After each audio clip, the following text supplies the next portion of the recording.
Ар кандай ашканага баш багып, түрдүү азыктардын жасалуу жолун көрсөтүп келген Наар көрсөтүүсү кайрадан эфирде. Саламатсыздарбы. Аны мен Сейтамираев алып барам. Ардактуу көрүүчүлөр, бүгүн биз шаарыбыздагы Delmar кафесинин ашканасына баш бакканбыз. Анда каарманды мен сиздерге тааныштырып өтсөм. Самар Кыштообаев дал мына ушул Delmar ресторанынын башкы ашпозчусу. Саламатсызбы? Саламатсызбы. Кош келипсиңер биздин ашканага. Жакшы. Жалпы биздин көрүүчүлөргө жана ошондой эле ашкана күйөрмандарына бүгүнкү көрсөтүүдө кандай рецептти сунуштайын деп жатасыз? Бүгүнкү биздин жасалуучу тамактын аты Бенедикт жумурткасы деп айтат. Башкача айтканда яйца Бенедикт. Бул эртең мененки жасалуучу азык экен, э? Жакшы. Эмнелер керектелер? Ал эми көрүүчүлөр болсо эстеп калса, Бүгүнкү бизге керектелүүчү азыктар бул атайын биз даярдалган булочкалар. Андан кийин чаба туздалган кызыл форель балыгы, ошондой эле жумуртка, руккола салаты, жана маскарпоне сыры и сливочное масло. Болсо жууган май деп коебуз, э? Жакшы. Анда жасоону баштайбыз. Мен эмнеден жардам берсем? Ашпозчулар негизинен жардамды сурабайт, бирок ошентсе дагы кол кабыш кылып турайын, э? Бизге жумуртканын сарысы керек, сиз ошону мага бөлүп берсеңиз, сарысын ажыратып бересиз. Ал учурда мен жуулган майды алып эрите берем. Эрите бересиз, э?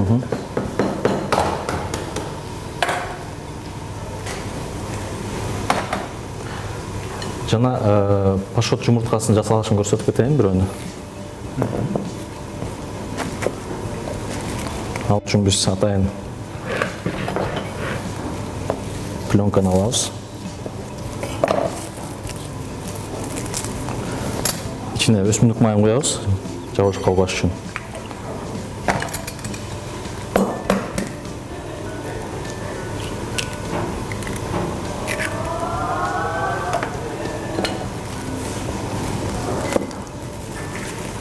Жана муну мындай жол менен түйүп даярдап алабыз. Муну кандай ошол пленкага оролгон боюнча, э? Бышырабызбы, э? Ооба, ушул бойдон бышырабыз.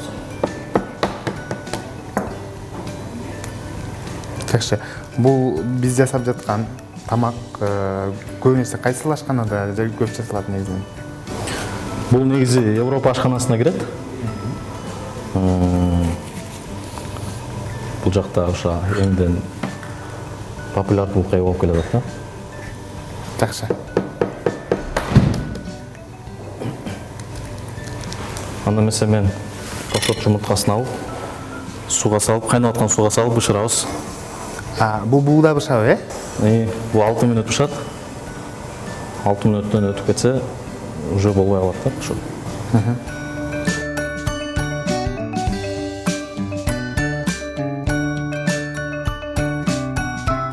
Соус голландец деп аталат. Эң башкысы ушул соусту туура жазып алсак, мен ойлойм биздин тамагыбыз жакшы болуп чыгат да. Ага кошулуучу горчицасы бир кашык салабыз. Бир чай кашык. Анан сумуртканын сарысы, бир чоң кашык жүзүм уксусун кошобуз. Бул бизге кычкылдан берет да. Анан мындай венчик менен водяной баняга, парда бышырат экенбиз.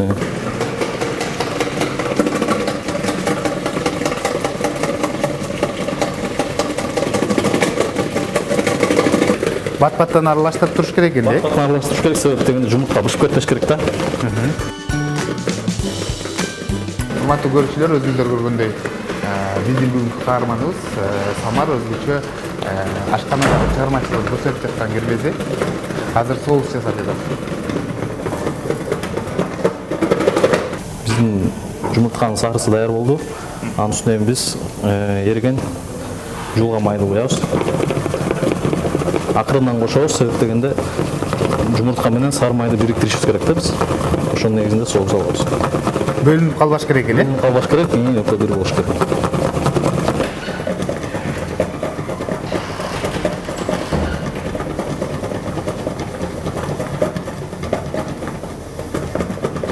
Бүгүнкү жасалып жаткан тамактын өзгөчөлүгү, бул жакта ашпозчу айтты, соусунда экен.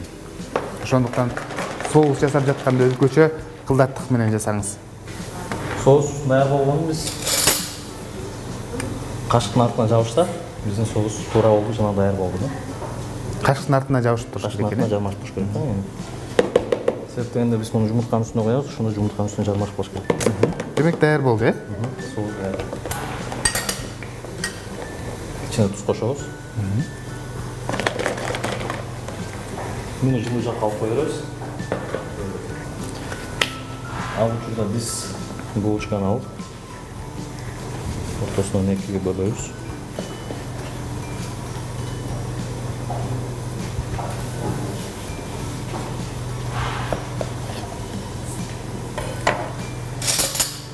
Жұмыртқаның үстүнө маскарпоне сырын коебуз.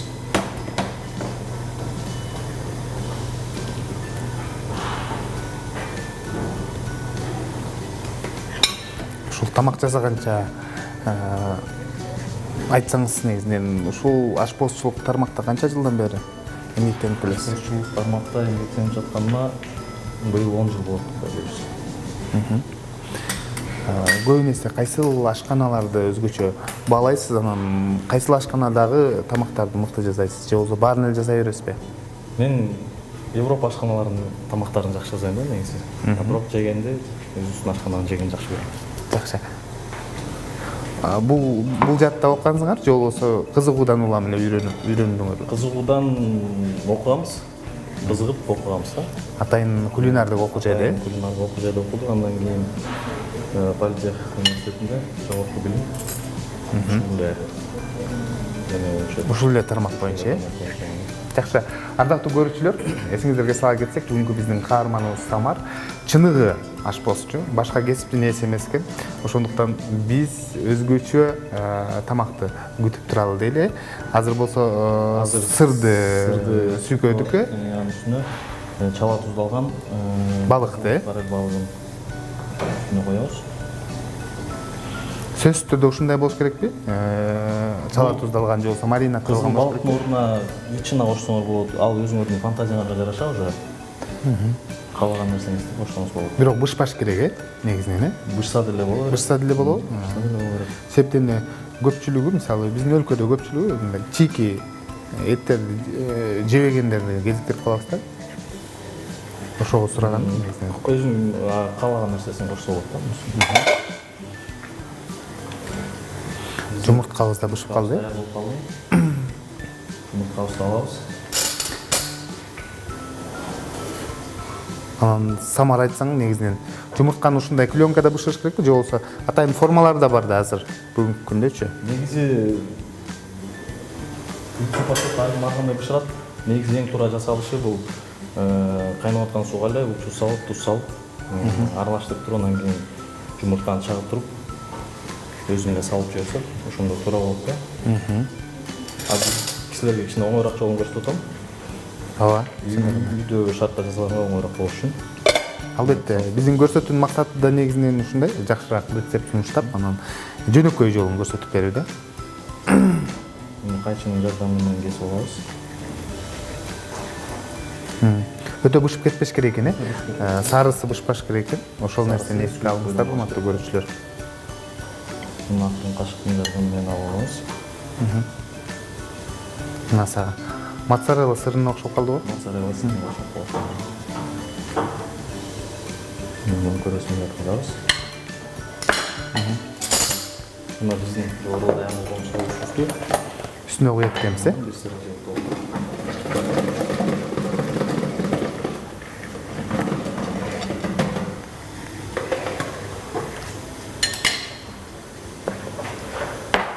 Мунун үстүнө рукколаны салабыз. Руккола бизге өзгөчө бир аромат берет, даам берет.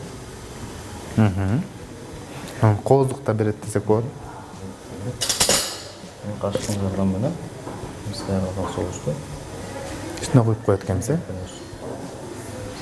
Өзгөчө тамак, урматтуу көрүүчүлөр.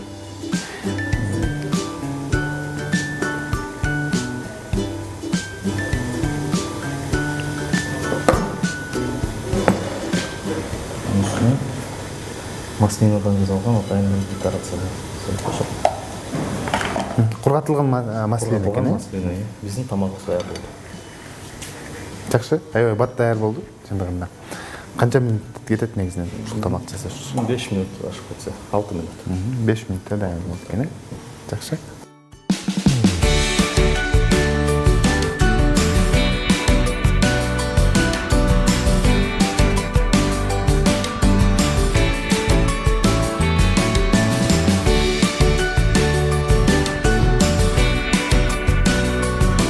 Биздин көрсөтүүнүн каарманын дагы бир эсиңиздерге сала кетсем, шаардагы Delmar ресторанынын башкы ашпозчусу Самар Кыштообаев. Азыр болсо сиздерге экинчи рецептти сунуштайт. Бул рецепт эмне деген рецепт? Азыркы даярдалуучу тамак салат, кино жана жашылча жемиштер менен. Бул тамактын өзгөчөлүгү бул туура тамактануу деп эсептелет. Себеп дегенде абдан пайдалуу азыктарды колдонобуз да биз. Бул кино уруктары. Бул Латинский Америкада өсүп өткөн өзү. Ошол жактан келет экен. Атайын өсүмдүк экен. Атайын өсүмдүк деп койсок. Дан өсүмдүгү деп койсок болот. Анан кийин бөдөнөнүн эти, мята, бадраң, черри, лайм. Анар керек. Анарды бул коздоо үчүн керек делет бизге. Жакшы. Аны эсе баштай берсек, кинонун уруктарын суга салып кайнатып алабыз. Толук бышканга 10-15 минутта даяр болот.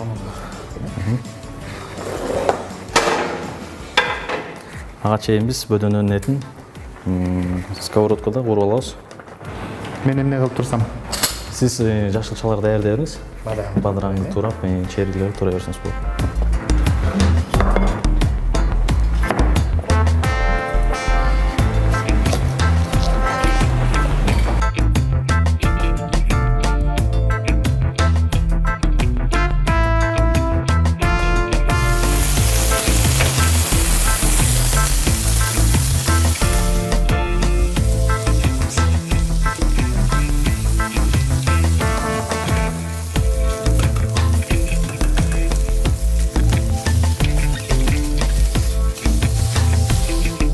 Бул таапка бадыраңды бөлөткенсиз дагы ичинде уруктарыны кашыктын жардамында алып туруп, анан бул жагыны айрым жерлерин ачып коет экенбиз, монтип ачып коет экенбиз.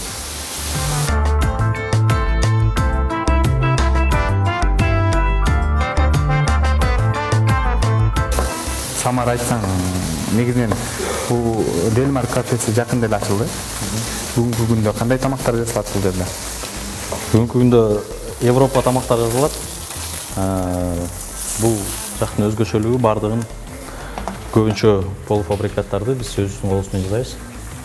Ошондой эле нандарды, un азыктарын толугу менен таттуу десерттерди өзүбүз жасайбыз. Ошондой эле итальянский пасталардын камырларын да өзүбүздүн колубуз менен жасайбыз. Демек, бардыгы ишеничтүү, бардыгы натуралдуу болуш үчүн өз колуңар менен жасайсыңар керек. Жакшы. Канча ашпоз чебиндик теги? Бул жакта 5 ашпоз чебиндик менен. Муну бул жакка салып алабыз. Кондитерлер да бар ошонун. Кондитерлер да бар ошонун ичинде, албетте. Черри помидорун алабыз. Ортосунан 2-ге бөлөбүз. Ортосунан 2-ге бөлөбүз.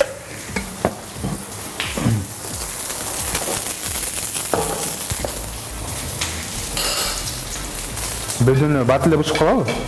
Бат эле бышат бөдөнө.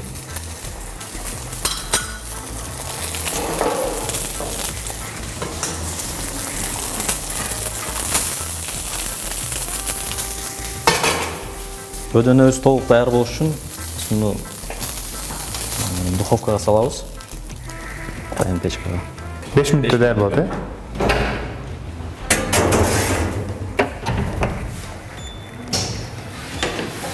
Кинобуз бышып калды биздин. Биз муну азыр суусун төгүп, кинонун өзүн алабыз.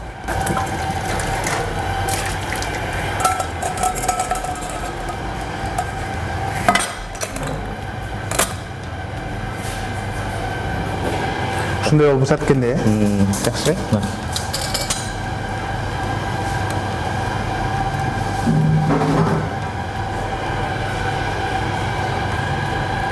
Өзгөчө, чындыгында. Эми бул салаттын соустары менен аралашканда дагы бир таам чыкса керек. Албетте, бул жака мята кошобуз, лайм кошобуз. Анда кийинки этабына өтө берели. Кийинки этабы мятанын жалбырактарын алабыз. Мына буну дагы майда турайбыз.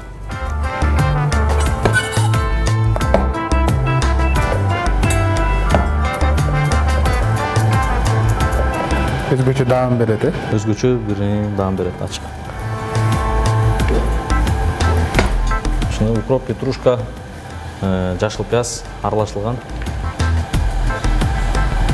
Лаймды ортосунан бөлүп, мунун согун колдонобуз да азыр.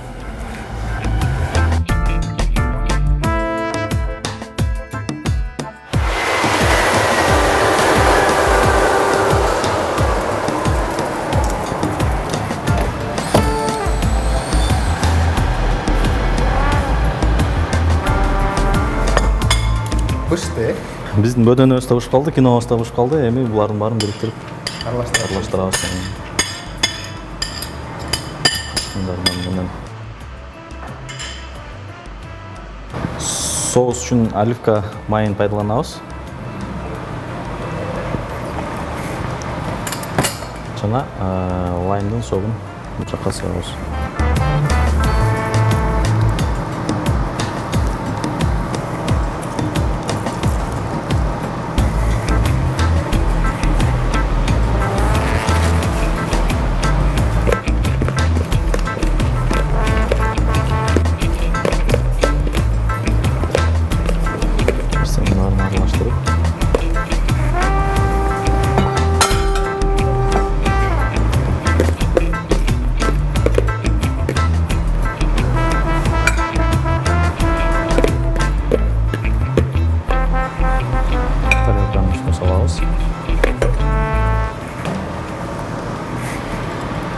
Даяр болгон бөдөнөбүздү майда бөлүкчөлөргө бөлүп,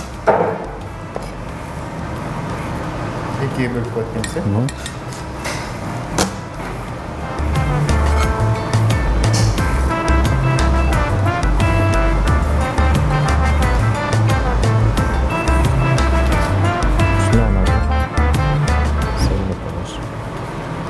Биздин салатыбыз даяр. Мына урматтуу көрүүчүлөр, өзгөчө салат. Чындыгында аталышы кандай аталды? Кинова салаты деп коет. Кинова салаты,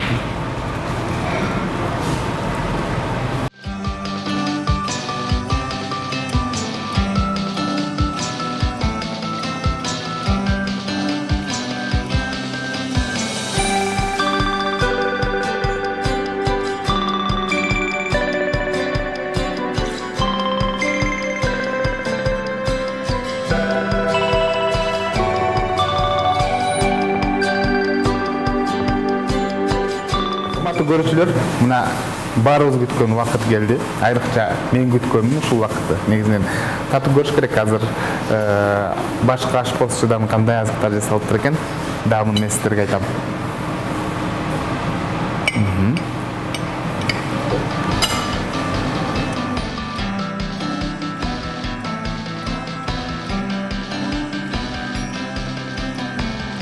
Чындыгында өзгөчө.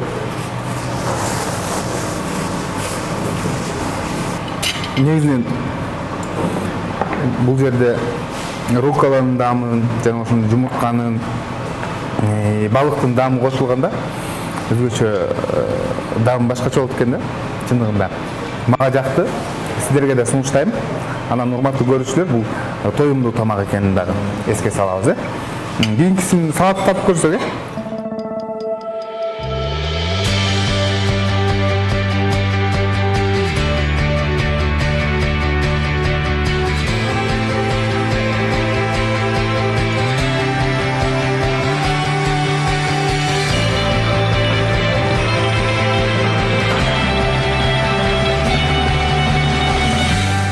жакшы.